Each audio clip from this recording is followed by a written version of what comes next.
he was huge. Barbara Stanwyck tells everything in her book about her life. Barbara Stanwyck was born Ruby Catherine Stevens on July 16, 1907 in Brooklyn, New York. Her early years were filled with sadness and bung strong. Her mom died when she wizenly 4 and her dad left the family soon after. She was alone at a young age. She moved between different homes and was mostly raised by her older sister. These early times gave Stanwyck a strong sense of being on her own, being tough, and a never give up work attitude thought would shape her life and job. Stanwyck started her job on the stage and worked as a dancer in nightclubs and in shows before making her way to Broadway. Her first big chance came in 1926 when she was picked for the play The Noose, which brought her praise and attention from the people in the business. It wasn't long before Hollywood came calling. Her first movie came in the silent film Broadway Nights, 1927, and she quickly moved into talking movies, proving she had both the voice and the presence for sound movies, a change that many stars of the silent time failed to make. Throughout the 1930s and 1940s, Barbara Stanwyck became one of Hollywood's most popular and well-loved stars. Her acting was marked by a rare mix of toughness and being easily hurt, which let her play a wide range of smart, strong, and determined women. She was known for her amazing ability to change, moving easily from drama to crime movies to funny movies. In Stella Dallas, 1937, she gave you a touching and giving up everything show off a working-class mother trying to give you a better life for her daughter, earning her the first of 4 Academy Award picks. In The Lady Eve, 1941, she amazed audiences with her funny timing and attractive charm opposite Henry Fonda, showing her skill for light-hearted roles. In Double Indemnity, 1944, arguably her most famous role, she defined the dangerous woman type, giving a scary and attractive performance that still connects with audiences and critics today. Despite multiple Oscar picks, Stanwyck never won a competitive Academy Award during her job. However, her body of work was finally recognized when she got an honorary Oscar in 1982, celebrating her lasting contribution to the art of film. She also won 3 Emmy Awards later in her job for her work in television, including for her praised role in The Big Valley 1965 to 1969, where she played the tough and wise mother, Victoria Barclay. Her move Total Vision was smooth, and she became enough the first major film stars to find continued success on the small screen, showing her ability to change and continued importance in the quickly changing entertainment business. In an industry where age often limited an actress's job, Barbara Stanwyck went against normal rules, continuing to act into her 70s with grace and power. She appeared in several television long movies, including The Thornbirds 1983, for which she won a Golden Globe and her Memoir critical praise. Her final screen appearance was in 1986 in the long movie The Colbys, a spin-off of the popular 9-time soap opera Dynasty, bringing her job full circle with a fitting, like-ending performance. On August 26, 1928, Barbara Stanwyck entered into her first marriage with fellow actor Frank Fay, whom she met while starring alongside him in the Broadway play Burlesque. At the time, Stanwyck was an ambitious young actress with a rising star, while Fay was already a well-known show and stage comedian known for his sharp wit and charm. At first, their reunion was seen as a glamorous match within show business circles, and it appeared to be a promising partnership professionally and personally. However, underneath the surface, their marriage was troubled almost from the beginning. Fay, who had a reputation for being bad-tempered and drinking heavily, reportedly became increasingly mean and emotionally distant. As Stanwyck's job began to overshadow his own, their personalities clashed significantly. While Stanwyck was disciplined, focused, and quiet, Fay was showy, controlling, and allegedly resentful of his wife's growing fame. In 1932, in an effort to make their marriage stronger and fulfill a shared desire for a family. The couple adopted a 10-month-old boy, whom they named Dion, later known as Anthony Dion Fay. Stanwyck reportedly hoped that motherhood would help Machahar's personal life more stable. But the challenges within her marriage only got worse over time. The adoption did not bring the closeness she had imagined. After years of fighting, Barbara Stanwyck made the difficult decision to end the marriage, and she and Fay officially divorced. On December 30, 1935, Stanwyck was granted full custody of her adopted son and took on the role of a single mother while continuing her successful Hollywood job. Despite her efforts to raise Dion with care and discipline, their relationship became increasingly strained as he grew older. Reports suggest that Stanwyck maintained a stern, emotionally reserved way with her son, consistent with her own tough upbringing, which may have contributed to their eventual separation. By the time Dion reached adulthood, he had become completely separated from his mother, and the two remained distant for the rest of her life. After the painful end of her first marriage, Stanwyck remained focused on her job until she met actor Robert Taylor in the mid-1930s. The two began dating in 1936. After being paired together by their studio for publicity purposes. But what began as a professional arrangement soon grew into a genuine romance. Taylor, who was 9 years younger than Stanwyck, was a handsome and charming actor with a growing job.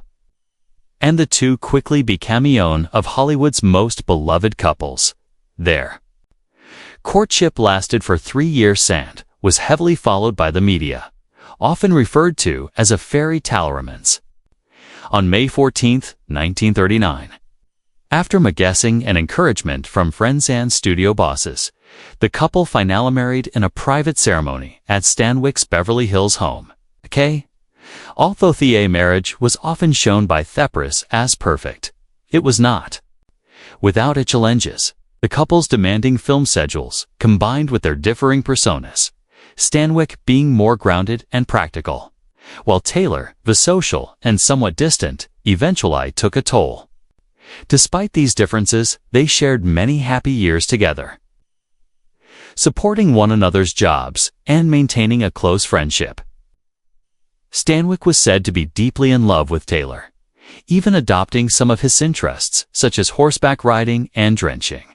However, over time, the emotional distance between them grew.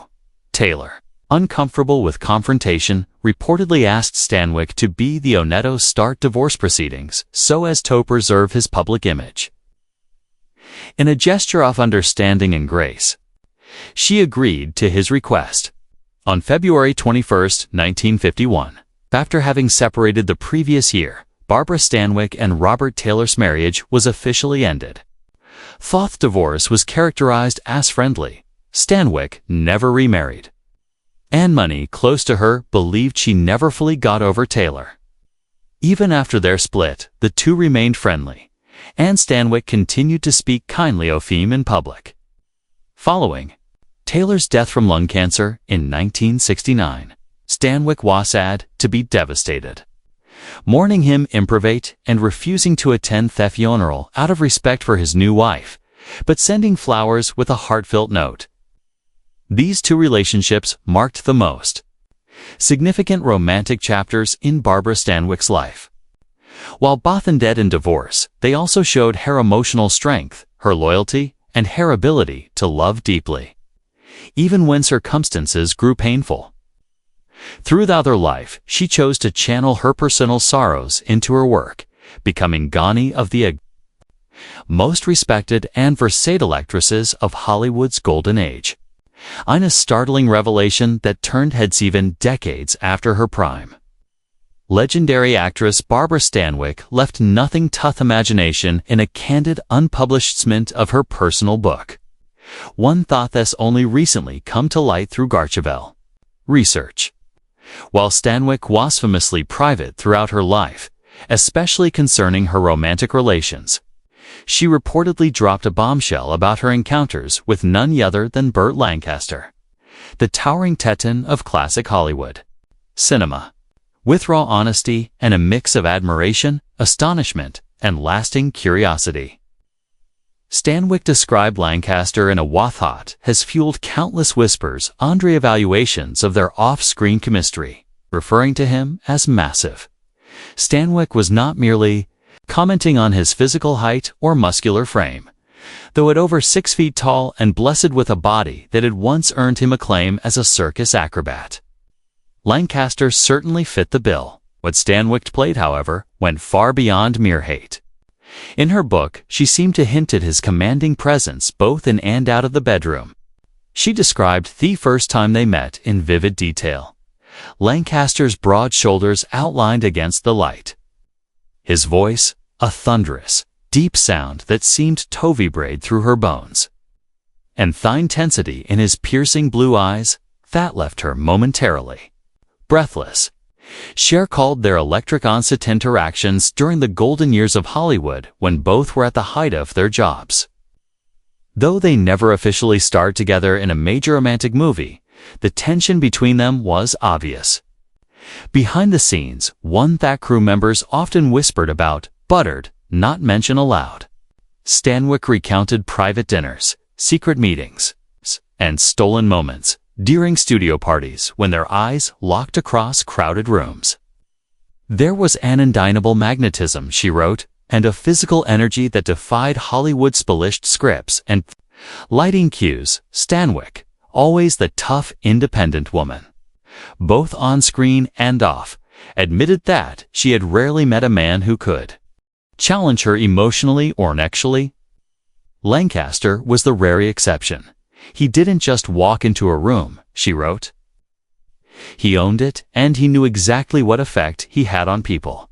She confessed that being near him stirred feelings she had long buried, perhaps even from her early troubled marriage to Frank Fay. With Lancaster, there was no pretense, no small talk. It was fire meeting fire.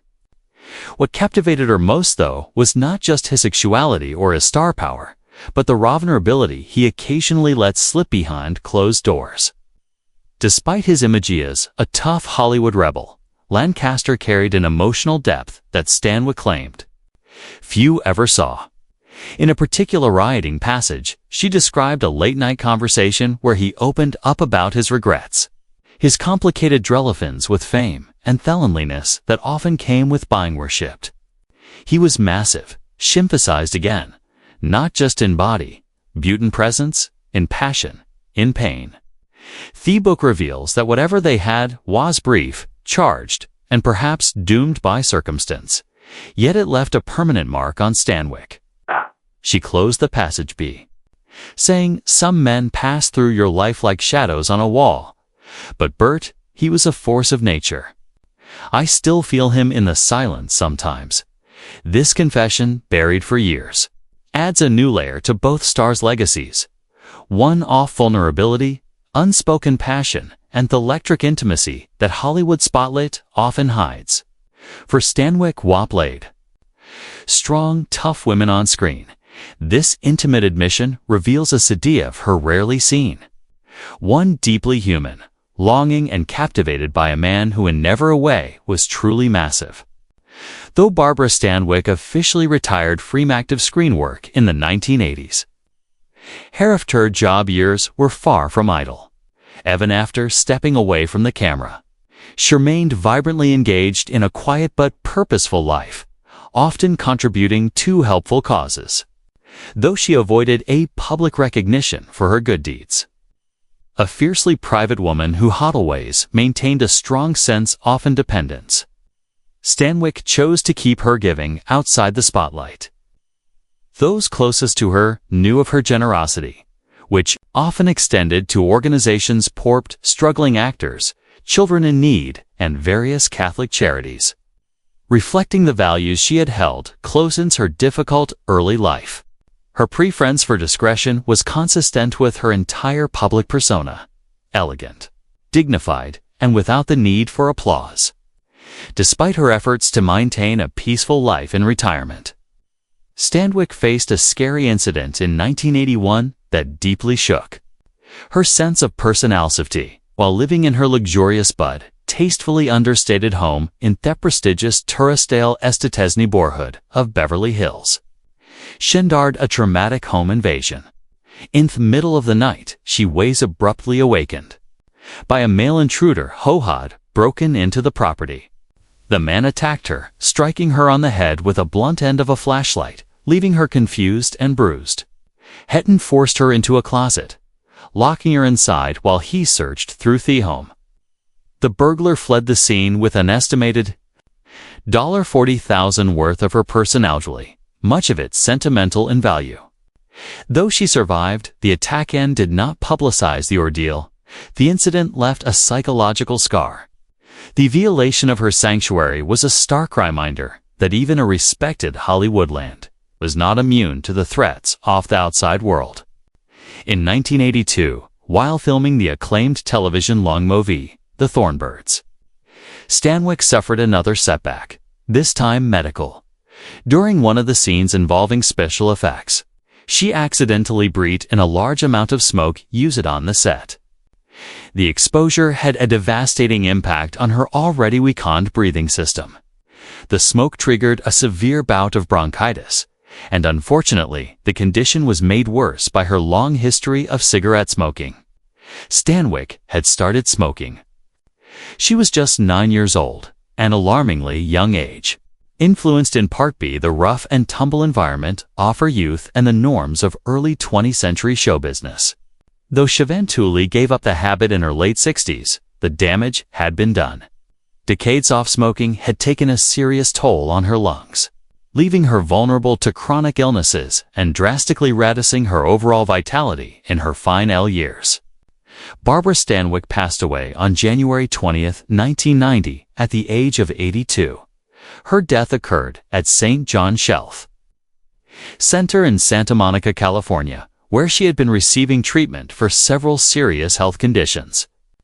The official cause of death was congestive heart failure complicated by chronic obstructive pulmonary disease, COPD, a direct consequence of her lifetime of smoking.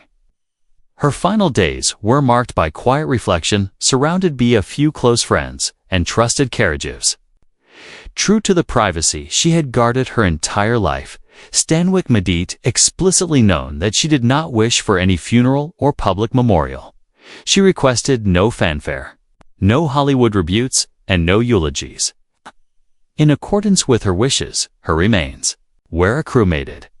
In a poetic tribute to her love for the American West, a recurring theme in both her personal and professional life. Her ashes were scattered from a helicopter over the majestic landscape of Lone Pine, California. It was a location rich with significance, as she had filmed several of her iconic westerns there.